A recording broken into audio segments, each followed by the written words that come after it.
Start out tonight with Fire Chief Gary Saunders.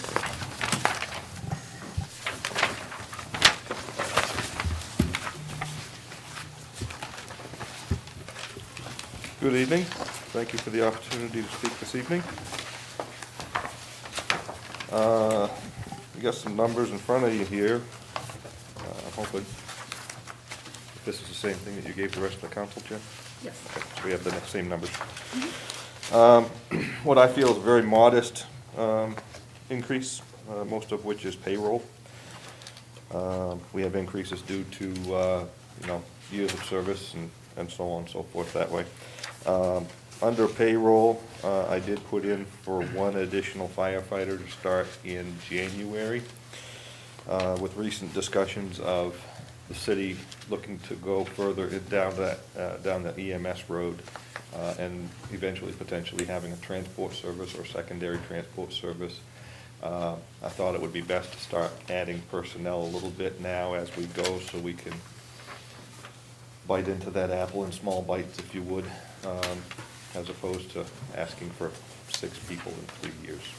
So if we can start working towards that, if that's the council's desire to start down that road to providing a secondary transport service or even a primary transport service, I really think that that's an effective way to do it, to just do it small, incrementally. Yeah, I don't mean to interrupt you, but I just want to add a thought to that.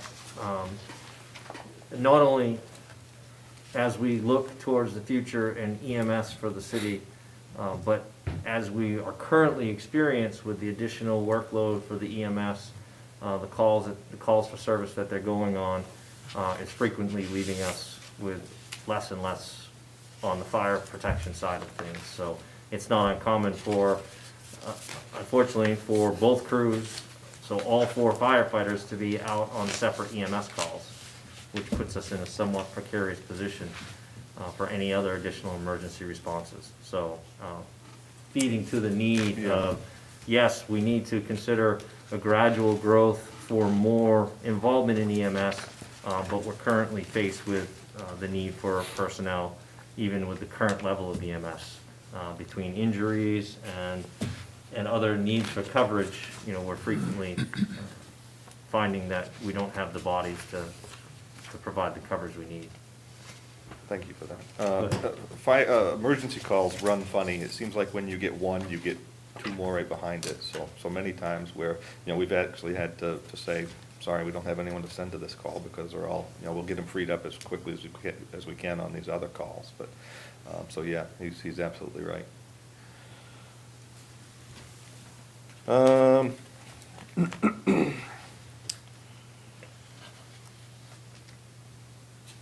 Payroll, vacation, those are all tied in together with the payroll. Next line down is the retirement payroll. That would have to do with my upcoming retirement in August. And with what I have for banked leave and sick time and severance and so on and so forth, that's what that number alludes to.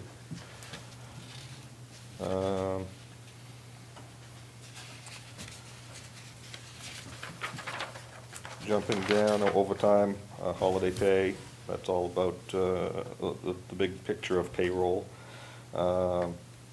Training, that's the number that we use to send our folks to fire trainings and seminars and things like that. I'm sorry, go ahead. So, I had asked about this last year. The overtime includes how many guaranteed hours of overtime? Right now, we're going with a 52-hour work week with 4 hours of built-in overtime. A 52-hour work week. Yeah. So it's for those that work... It's a total of 56 hours. It's a 52-hour regular with 4 hours built-in overtime. Okay, so they're working 50 hours per week? It runs on an average because we run on a cycle. Some weeks we work 48 hours, some weeks we work 72 hours, so it works out to an average of 56 per week. All right, so I'm trying to understand, because 72 hours in a week? Many Or is times. that in a pay period? In a pay period, yeah. So pay period is bi-weekly or weekly? It's weekly. There are some weeks they work 3 shifts, and some weeks they work 2. They're 24-hour shifts. So they're working 72 hours and they're only getting 4 hours of overtime? Yeah. It's a special program designed just for emergency service personnel. It's, you know, I've been here 20 years, and I'm not sure I understand it completely. It's, part of it is sleeping. So when you're doing a 24-hour shift. Correct. So they established that in statute to allow for that difference between that and working A regular 9-to-5 job. So that mean you're not paying overtime to somebody that's sleeping, or? Right. Yeah, there's a lot of different regulations and different types of, you can have, for example, if you work, you can have somebody in a field that is on-site sleeping in a program, but isn't getting paid. If they can get 5 hours of uninterrupted sleep, they don't get paid.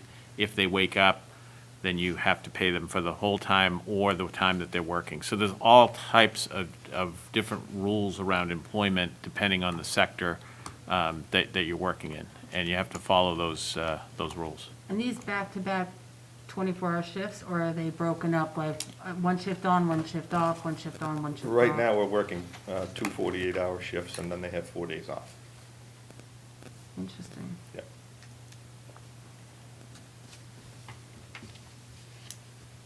Hopefully they get some sleep before they get on the road. Counselor Kaplan, do you want Tony to come in at some point and just She could probably explain it present better more than I information can. around the labor laws and stuff? And for that, would that be helpful, or? No, I'll take your word for it. So, She could probably answer some of the questions better than I can. Like I say, I've been here 25 years, and there was a time I probably couldn't even tell you what my work schedule was. It was a rotating schedule. It was over 18 days, and I woke up in the morning, looked at the calendar to see if my number was on the calendar, to see if I had to work that day. I'm glad you clarified, because last year I thought there was 72 hours per pay period with 4 hours guaranteed overtime, but this is 72 hours per week. Correct. That's what the regular wage is. Some weeks they work 72, some weeks they work 48. Wow. And so it's done on an average. Thank you. I have people, I did payroll today, and I had people last week that worked 2 shifts, and then they worked another 2 shifts of overtime, so they had 96 hours. So, yeah, Hats off to you. yeah. Okay, where did we leave off? Payroll training.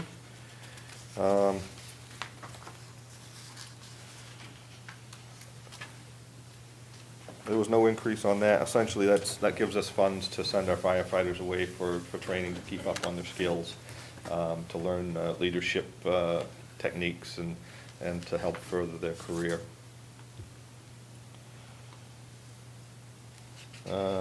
Fitness stipend, there's no change in that. Right now, we're in negotiations to kind of tweak that assessment and what that looks like, and those are all being done in negotiations as we speak. Hey, Gary, Yes? do you recall the last time that a payment was made out of that account?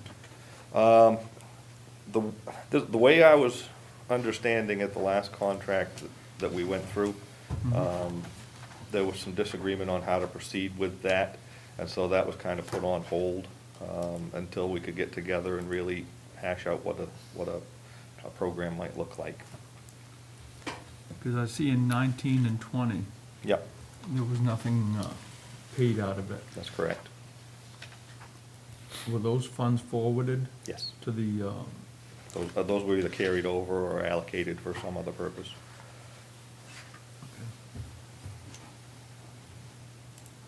I don't believe it wasn't rolled over so that we have.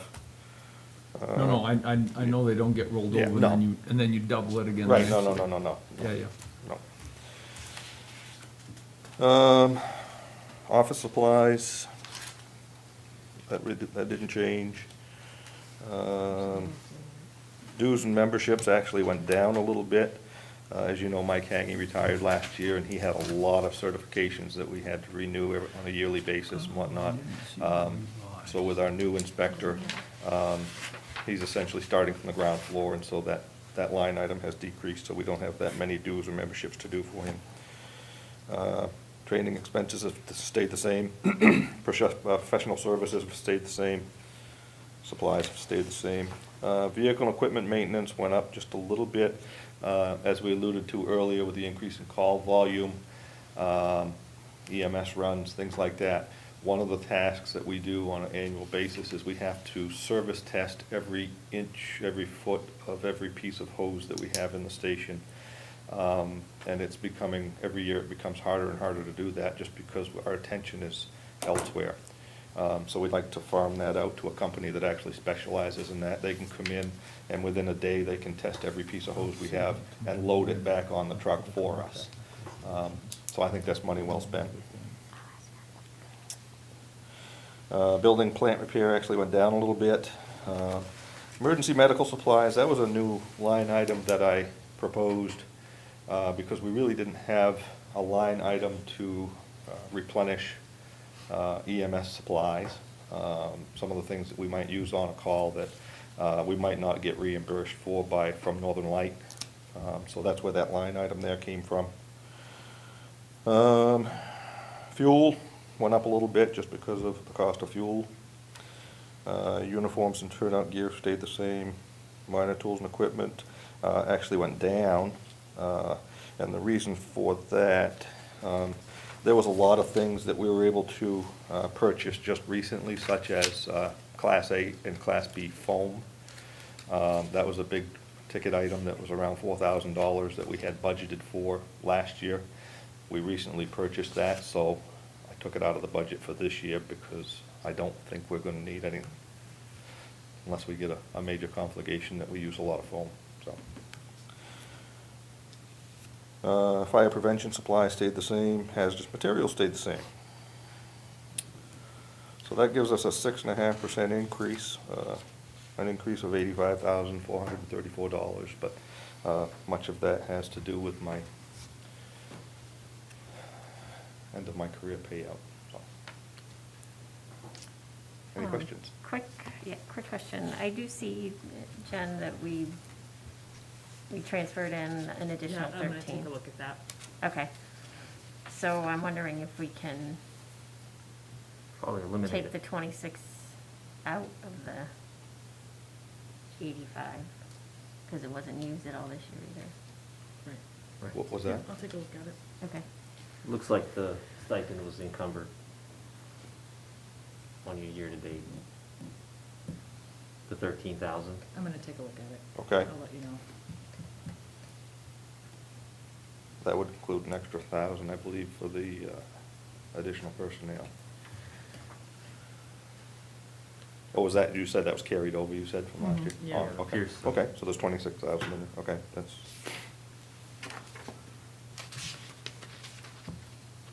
Mr. Mosher, where are we budgeting the EMS fee?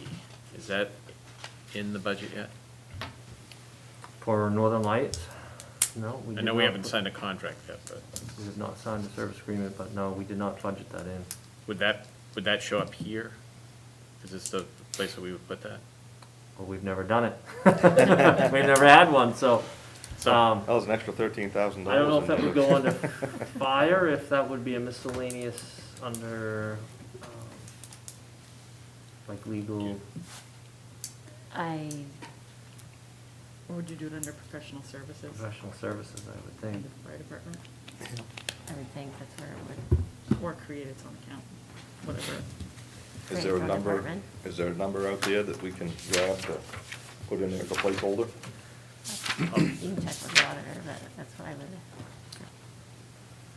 So with that, Yeah, the RCC contract's under professional services and under Under you. dispatch, so. Yeah.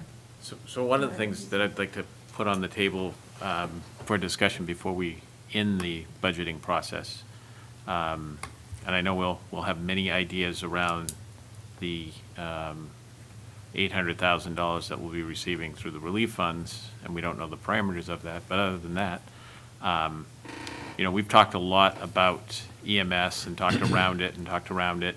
What we do know is that when we went into this, we did not understand that we were going to have to go out on almost every call unless Northern Light tells us we were not needed.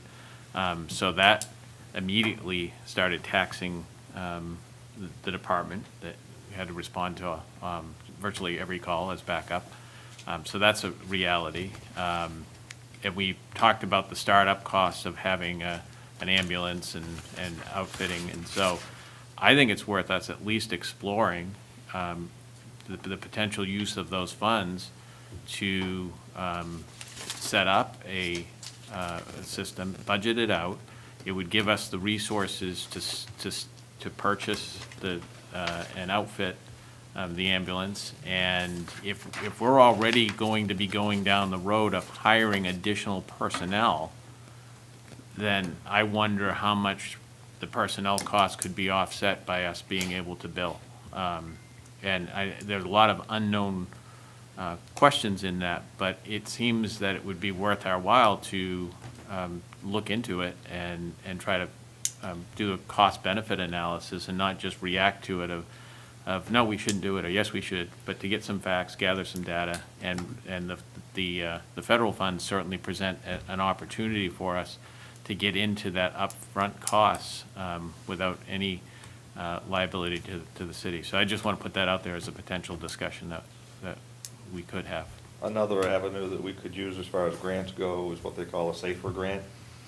It's a federal grant for people.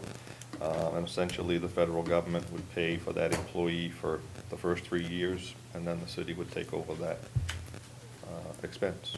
So we did that in 2012, and we received 3 personnel. So if this is going towards a new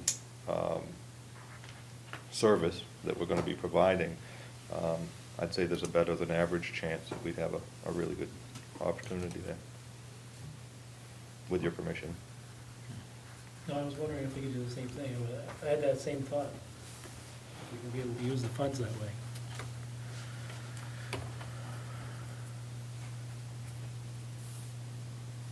Gary, are SAFER grants available any time of the year, or is there a application period? There's a window for them.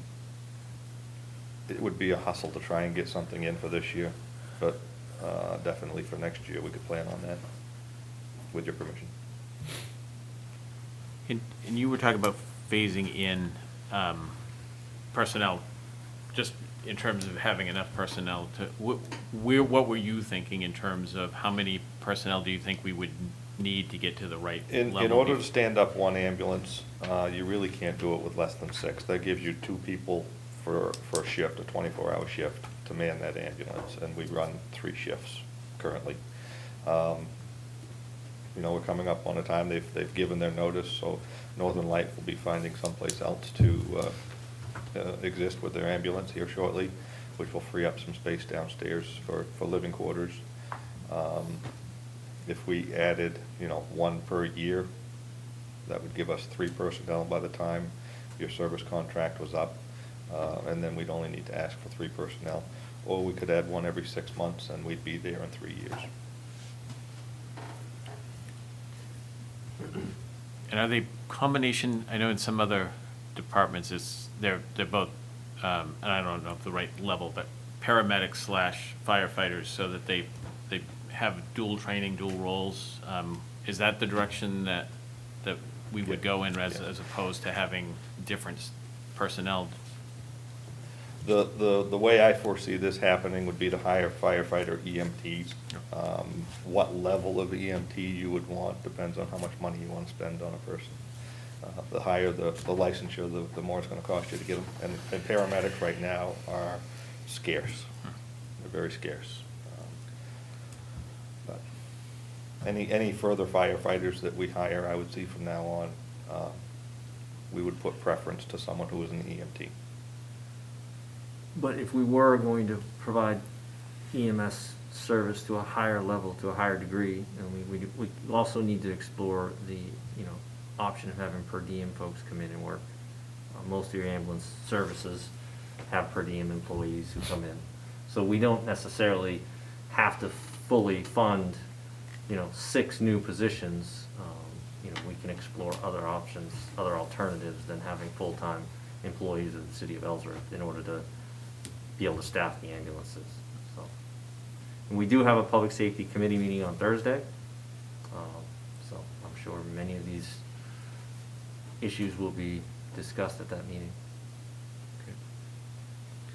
But when we look at the service fee plus the additional personnel that you're both talking about that we need to have just to be able to respond with Northern Light, that dollar amount is starting to creep up there pretty high in terms of the costs. And so anything additional, and if we were billing, there could be some, we could make it cost neutral or even pay for itself, depending on how the numbers play out. Mm-hmm. The further we get into this, as far as EMS billing, I would recommend hiring a billing service. And they work on percentages, and they're the ones that will go after the money for us, so. So the committee will have it all worked out Thursday. Yes, yeah, absolutely. Perfect. No problem. How much was the proposed contract fund for this fiscal year?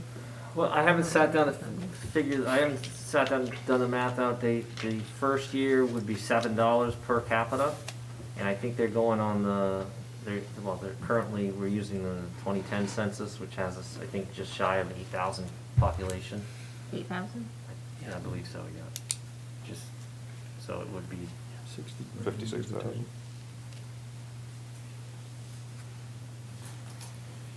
And then the consecutive years go, second year of the service agreement's $954. And then the third year of the service agreement is the $954 plus 3%. And at some point, if the 2020 census figures come in, then they would probably get, I'm sure they'll be looking to adjust it based on that population as opposed to the 2010. And yet they're still billing for these very same services, charging the city, and at the same time, making the city go on each and every call, so.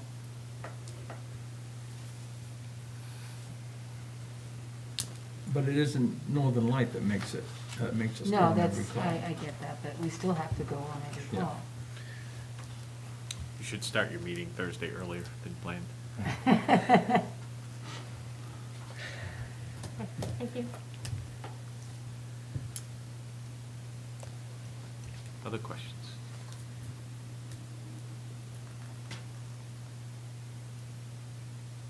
All set? Thank you very much for your time. Thank you. Thank you. Thank you, Gary.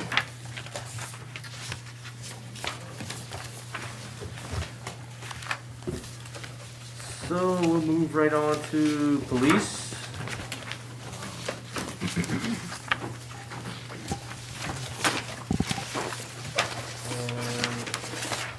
Police budget, there was a decrease. It's largely due to my payroll being removed. Payroll is still up, however, based on increases, contractually increases. And I did decrease overtime from 100,000 to 80,000, because at the time that I was doing this budget, I had positive feelings about our staffing levels. That pendulum has since swung a little bit to the other direction, but an officer that we lost that has left us and is going to the Aroostook County Sheriff's Department will be receiving compensation from the Sheriff's Department for his training. And so the thought was that we can use those funds to build that overtime account back up to where it'll probably need to be at that $100,000 mark, being that we're likely to be 2 officers down.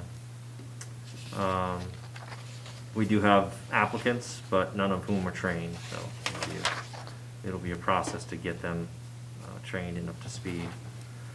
The other. So, well, do you have to hire to get them in the academy first, or so you can't hire them in advance because you can't use them until go Well, through that? Or- well, not entirely. If we find, well, we have three different options. You can hire someone trained, which are few and far between. We had good fortune with some Bangor guys, and we were able to do that.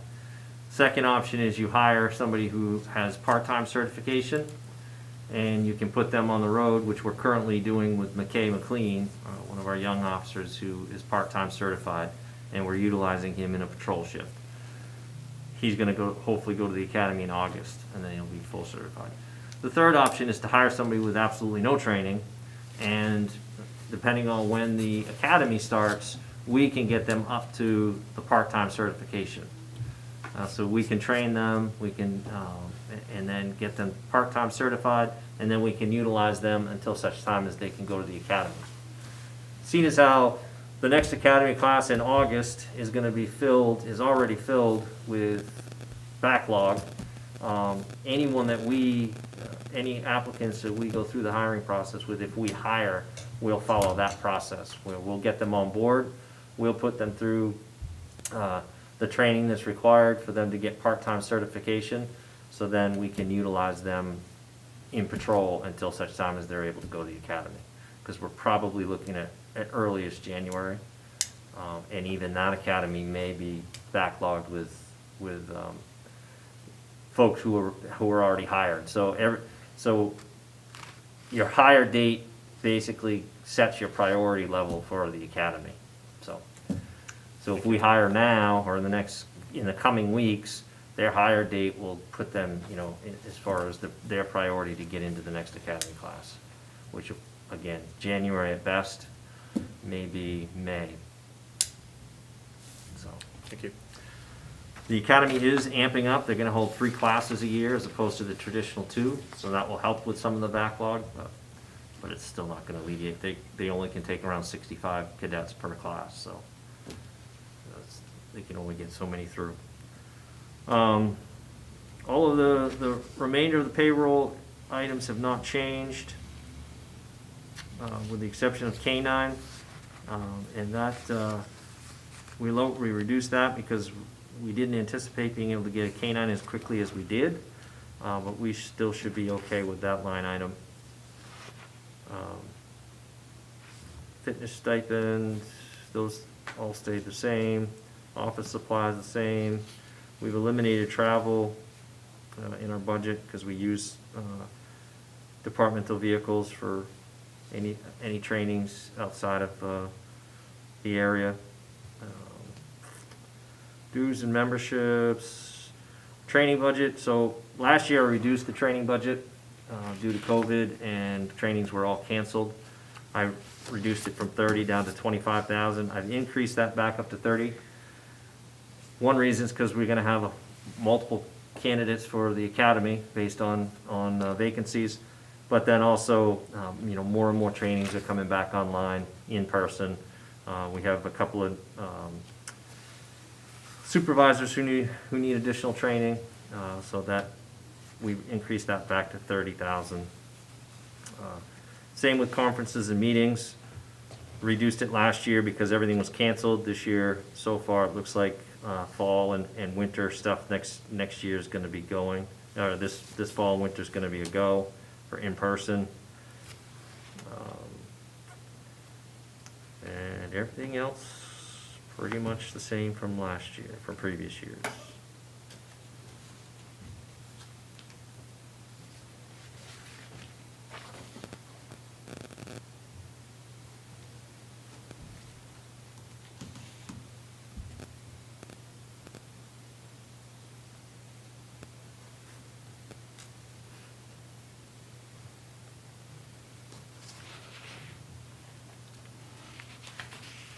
Pretty on target with our year-to-date stuff. We should get through the rest of the year in pretty good shape to meet our target goal, so.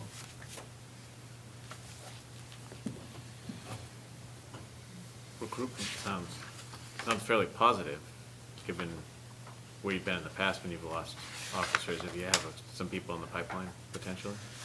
Well, we have actually some really good candidates. They're just very young and untrained, so, but we have some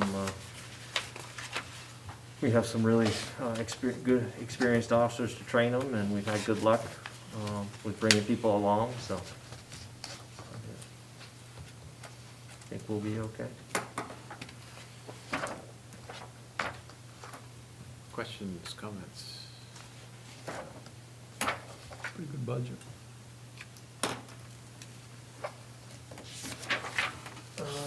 No one has any questions on police, we'll move right on to dispatch. And dispatch is pretty cut and dry. We've got 3 dispatchers. There's a slight increase in the payroll based on contractual obligations. And the only other increase was the increase for the professional services, which is the RCC contract. All of the other line items either remain the same or went down slightly. Office supplies are reduced by 500 because we pool with the PD, so if they need anything, it's available to them.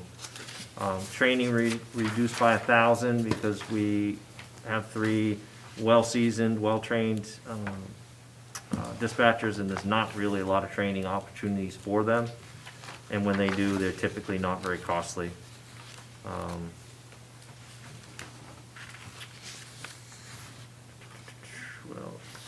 that's pretty much it. Uniforms, I reduced by a few $100s, just because, again, we have seasoned, same 3 dispatchers we've had for a number of years, and they can only get so many Elder PD polos and cardigans before they're just wasting money. So we cut that back slightly, but everything else is just, again, contractual based on payroll and the RCC contract.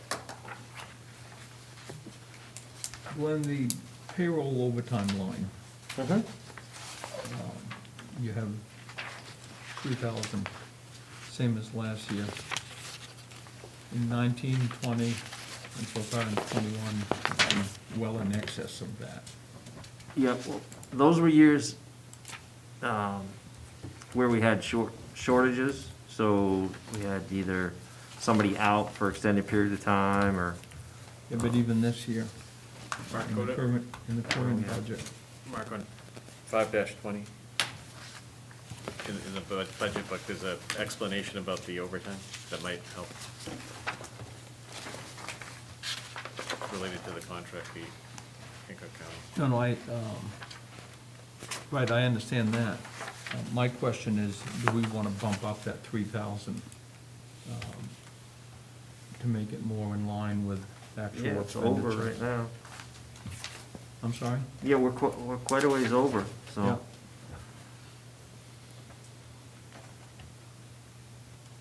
I think in years past, some of the other line items, the other overtime line items have been underutilized, so it makes up the difference in the regular overtime, but we could certainly bump that up. Well, I'm just pointing it out, certainly that's up to you.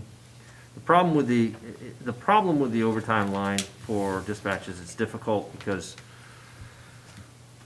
it's difficult to calculate and predict, because when we have overtime, it's very seldom covered by dispatchers at their rate of pay. Yeah, It's I know. usually covered by officers, and their rate of pay is significantly higher than the dispatchers, so. A wee bit. Instead of paying, a dispatcher, $26, $28 an hour, we're paying an officer, in excess of $30 an hour to sit there and dispatch, so.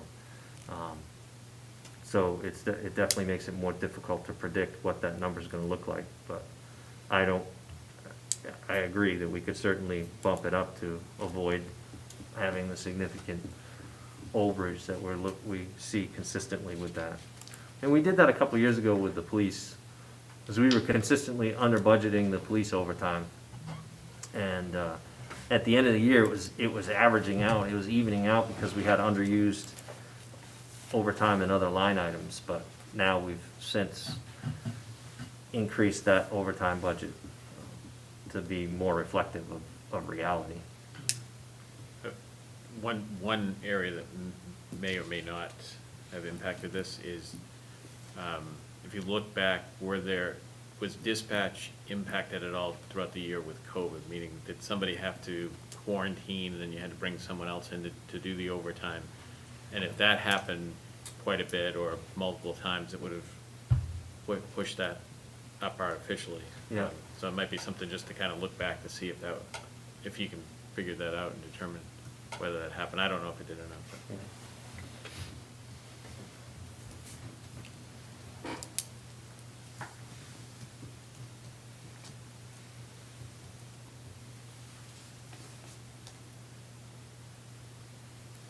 Anything else?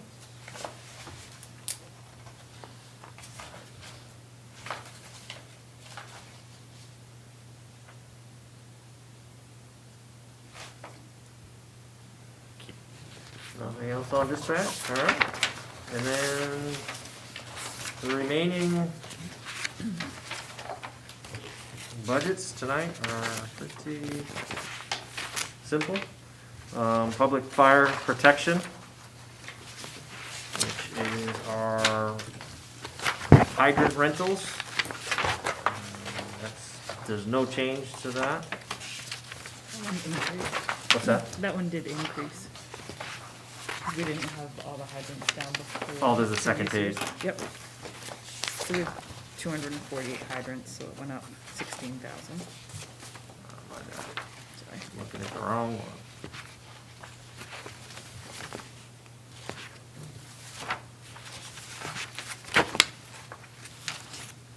Gotcha.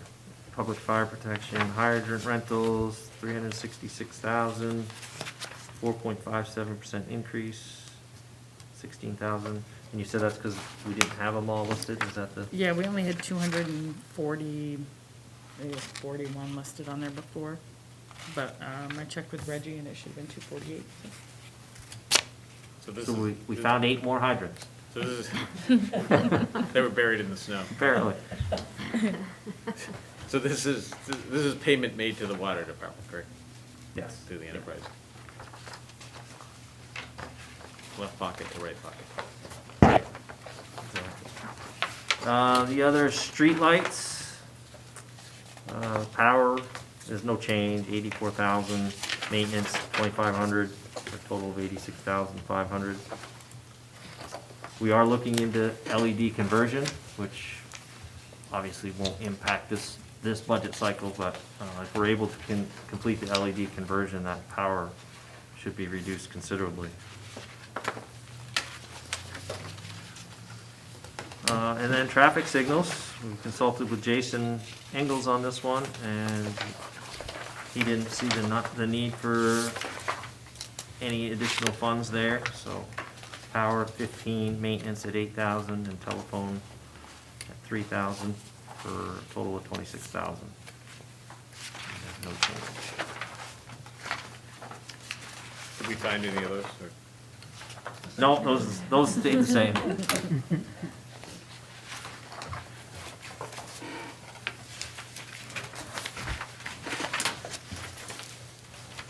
That it? That's it for public safety.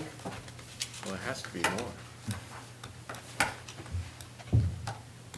We'll make up for it next week. Yes. We should make a note that maybe, we'll see how things go with the other departments, but this might be an area that we add another department. Yeah, because next week's a longer one. We took the library out of it. Yes, the library's been moved to its own date.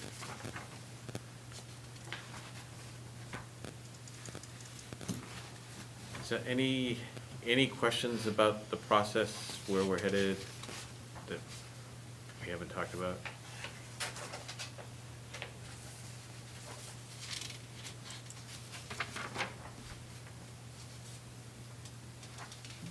Does everybody know that the May meeting, this month's meeting, regular council, on the agenda will be the vote on the school budget? And that happens so that it can then be prepared in time for the referendum that the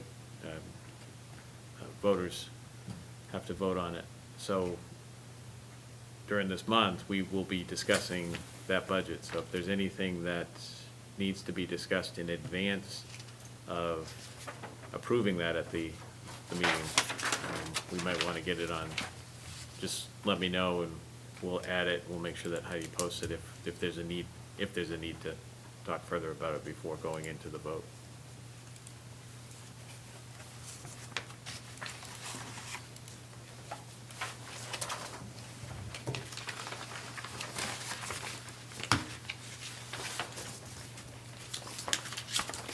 Get everybody back to the table and they're quiet. Nobody's gonna peep. I've been threatened on both sides of me not to say it. To you. This is perfect. We now have our seating in place. Thank you. All right, with that, we will adjourn. Thank you.